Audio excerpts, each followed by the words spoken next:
Hola, hola mis amores y bienvenidos de nuevo a mi canal aquí en Everyday Español. Estoy súper feliz que estés conmigo hoy porque vamos a hablar de un verbo súper importante en español. Today we're going to be talking about one of the most versatile, important verbs in Spanish.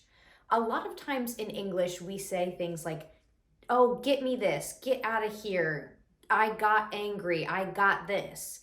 And in Spanish, that lovely way to say it comes from the verb poner or ponerse. So today we're going to see all of the different ways that we can use the verb poner or ponerse and how really versatile this verb really is. Before we get started with today's video, don't forget to download the AirLearn app so you can have a Spanish lesson at your fingertips every single day. Now let's dive into all the different ways poner and ponerse are used in everyday Spanish and how natives use poner y ponerse for so much more than just to put. Starting with the basics. The verb poner that you most typically learn in school and textbooks is to put. For example, if you would say, voy a poner el libro en la mesa, I'm going to put the book on the table. This is the most straightforward use of the verb poner, but today, this video, we're not really focusing on the verb poner as meaning to put. Today, we're going to be exploring all of the different ways that the verb poner or ponerse is used. So let's dive into our second way that we can use this verb. Poner can also mean to get me that.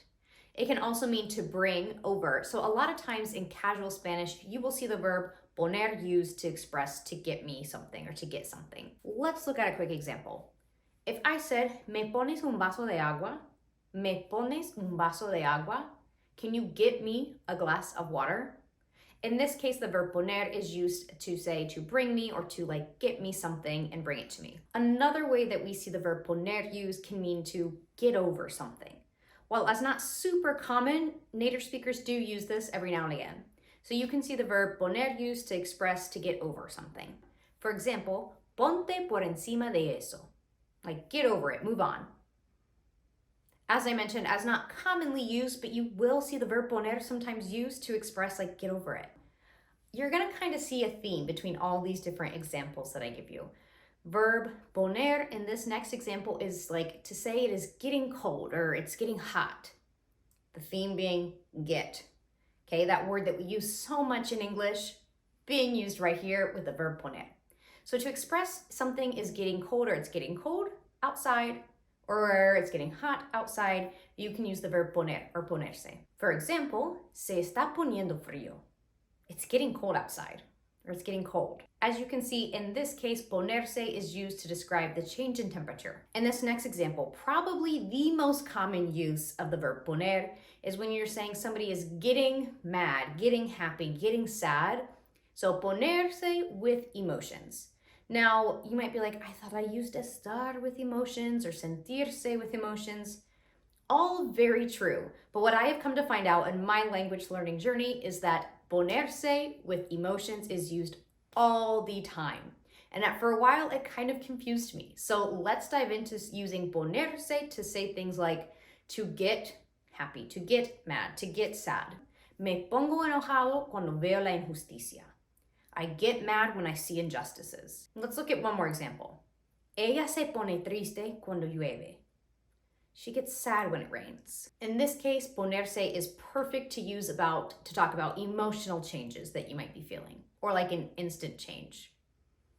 I know that in English, when I'm talking, I do say she got angry or she got mad so much more often than saying she is mad, she was mad.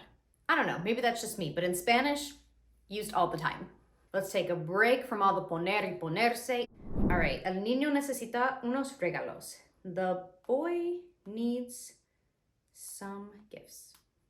All right, translate the sentence. My wife goes to the mall near the park with my mother. Okay, handful. All right, mi esposa va al centro comercial cerca del parque con mi madre. My passport is old, I need a new one. Mi pasaporte es viejo, yo necesito un pasaporte nuevo. Okay, mi hermano tiene una tienda de ropa cerca del aeropuerto. Now let's get back to one of those most versatile verbs, poner, ponerse. All right, well, believe it or not, another way you can use poner is to talk about naming something. If you want to name a baby, name a pet, name something, they're going to use the verb poner. For example, le pusieron Juan al bebé. Essentially, they put the name of Juan onto the baby. Le pusieron Juan al bebé. They named him Juan, but in another way. Another really common way in which the verb ponerse is used is to put on. A lot of times you see ponerse used with reflexive verbs in like a reflexive verb unit by chance, and it means exactly that, to put on oneself. That's why that se is there on the end. So let's look at an example sentence. Voy a ponerme una chaqueta. I'm going to put on a jacket. Or, él se pone los zapatos. He puts on the shoes, his shoes. Ponerse works perfectly when talking about things you do to get ready for your day, part of your daily routine. Are you guys tired yet? I'm hoping you're starting to see a theme. I feel like almost half of these talk about the use or how we say get in Spanish or in English. So we are on our last use of the verb poner or ponerse with some idiomatic expressions. There are so many idiomatic expressions with poner and ponerse that just give it more meaning when you're trying to express it. So here are a few examples. Ponerse las pilas means to get moving, start paying attention. It literally means put the batteries on, which means like, let's get going, let's focus, get focused. Put those batteries in. And I say this with my students a lot. I'm like, all right, when I'm trying to be kind of funny, but I'm like, guys, let's go. I say, ponte las pilas. Put on the batteries, okay? Put them in your head, let's go, let's focus. Another idiomatic expression is ponerse de acuerdo, which means to come to an agreement. For example, nos pusimos de acuerdo sobre el trabajo del proyecto. We came to an agreement to work on the project. And finally, ponerse en contacto, to maintain contact or to stay in contact. Or, in other words, to get in touch. Voy a ponerme en contacto contigo mañana. Voy a ponerme en contacto contigo mañana.